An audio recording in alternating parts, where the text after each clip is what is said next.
Hey guys, it's Josh with Budget Mechanic again. Today I want to show you how to check your transmission fluid if your car doesn't have a transmission fluid dipstick. But before we do that, please don't forget to like, comment, and subscribe and hit that notification bell. Helps us out a lot.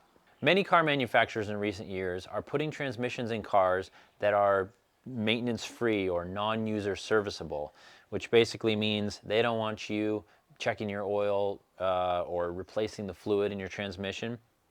If you ask me, it's a way to get you into the dealership and spending more money. Transmissions are working just like they did 10, 15, 20 years ago, and there's no reason why we shouldn't be able to check our own fluid. So the vehicle I'm looking at here today is a 2014 Chrysler Town & Country. It has the same transmission as the Dodge Caravan. But this process that I'm going to show you is going to apply to any vehicle of any make that has the automatic transmission with the dipstick tube but no dipstick.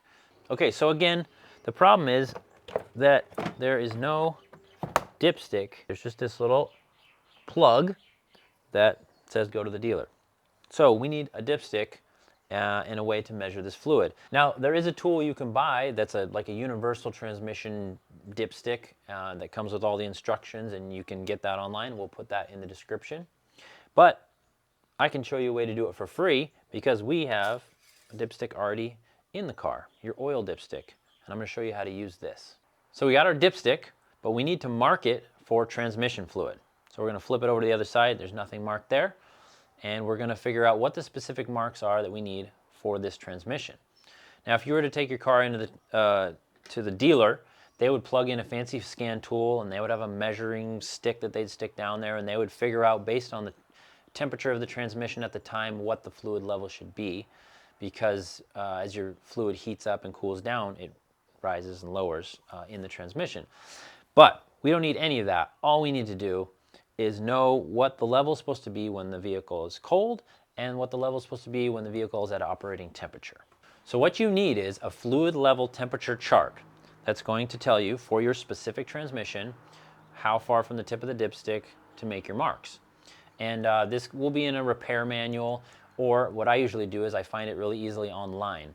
And all you need to do is look up the year, make, and model of your car and find out what transmission it has. So like this 16 Chrysler Town & Country has the 62 TE transmission. Then, once I know that, I just look up that transmission number with its fluid level temperature chart, and often it pops right up. They're really easy to find. And what that's going to give us is a low and a high mark. The bottom of the graph is going to be your cool or cold, and the low and high mark for operating temperature at the top. So usually 200 degrees. So if you check the chart for this car that we're working on right now, you can see that down at 70 degrees, the fluid bottom level should be 4 millimeters from the end of the dipstick, and the upper level would be 15 millimeters from the end of the dipstick. Then up at 200 degrees, the lower level should be 40 millimeters, and the upper level should be 54 millimeters.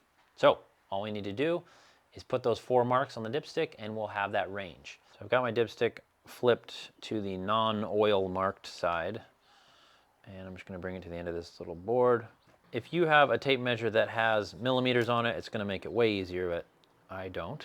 So I've got my millimeters converted to standard, and basically my cold mark when the engine's cold, it's going to be down towards the end, and I'm going to be at 4 millimeters to 15 millimeters is going to be my low range. So that's the same as roughly an 1/8 to 5/8, an 1/8 and 5/8. Normal operating temperature marks would be at 40 millimeters and 54 millimeters. So converted, that 40 millimeters is about 1 5/8, and 54 millimeters is around 2 1/8. I could go and check my transmission right now, and it'd be great for one time. Obviously, that Sharpie is not going to last. So I'm going to actually score these Sharpie marks with a box cutter knife, and then maybe make a little pattern in between the high and low of each section so that I can use this again.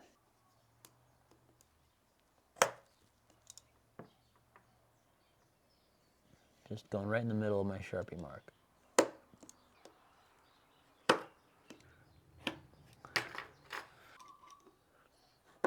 Put a little X pattern in between the high and low marks so I don't get confused between the four.